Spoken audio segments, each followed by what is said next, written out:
वेदों तथा श्रीमद् भगवद गीता का प्रचार करने वाले हमारे चैनल सनातन धर्म ज्ञान गंगा में आप सभी का स्वागत है।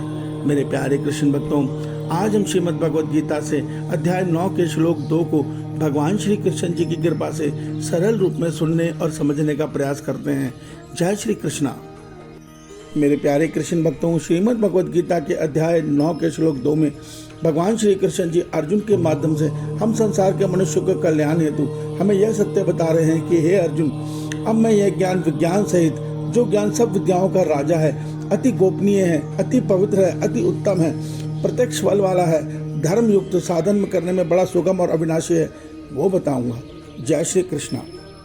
मेरे प्यारे कृष्ण भक्तों, श्रीमद् भगवद गीता के अध्याय 9 में भगवान श्री कृष्ण जी हमें संपूर्ण अपनी सत्ता का ज्ञान को विज्ञान सहित हमें बताने जा रहे हैं और साथ में यह सत्य बता रहे हैं कि सब ज्ञान में सब विद्याओं का जो राजा ये अति गोपनीय ज्ञान है, ये अति पवित्र है, अति उत्तम है, प्रत्यक्ष फल वाला है, धर्म युक्त है, साधन करने में बड़ा सुगम और अविनाशी है।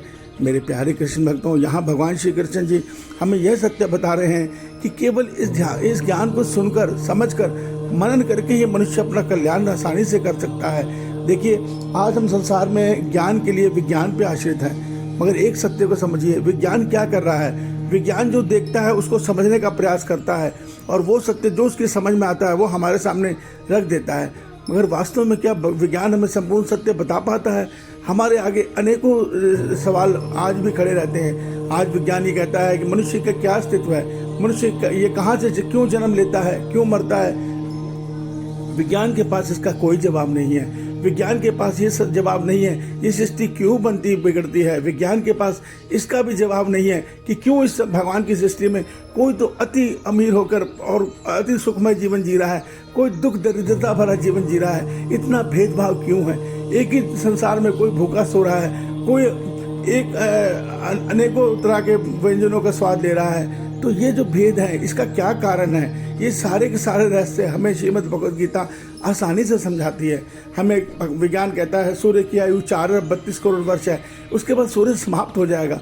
अर्थात विज्ञान का ये मानना है कि उसके बाद सब कुछ खत्म हो जाएगा, मगर भगवान श्री कृष्ण जी कहते हैं नहीं, वहाँ सब कुछ खत्म नहीं होता, वो तो केवल एक छोटा सा पड़ाव है। उसके बाद दोबारा ये सृष्टि आरंभ हो जाती है अगले 4 अरब 32 करोड़ वर्ष के विश्राम के बाद। तो ये सारे सत्य हमारे वेद और श्रीमद् भगवद गीता में स्वयं हमारे ईश्वर ने मनुष्य रूप में अवतरित होकर श्री कृष्ण जी स्वरूप में हमें श्रीमद् भगवद गीता के माध्यम से बताए हैं। अब हम इस गीता को सुनेंगे नहीं, पढ़ेंगे नहीं, मनन नहीं करेंगे तो हम कैसे अपना कल्याण कर पाएंगे? जिस संसार को, जिस शरीर के कल्याण के लिए हम जीवन जी रहे हैं, वास्तव में वो सब का सब व्यर्थ है। अर्थात वो हम कितना भी पालें, वो क्षणिक सुख है जो इस जीवन के लिए है, मगर जब हम शरीर को छोड़ते हैं तो सब कुछ यहीं रह जाता है और आत्मा रूप में हमें नए शरीर में जाना पड़ता है, जहाँ जीवन संघर्ष फिर दोबारा से आरंभ हो जाता है। ये जन्म मरण चक्र चल रहा है, चलता रहेगा।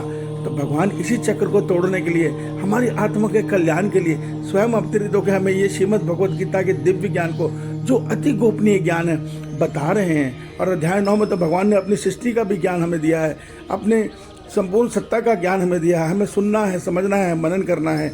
ईश्वर आपका कल्याण करें। जय श्री कृष्ण।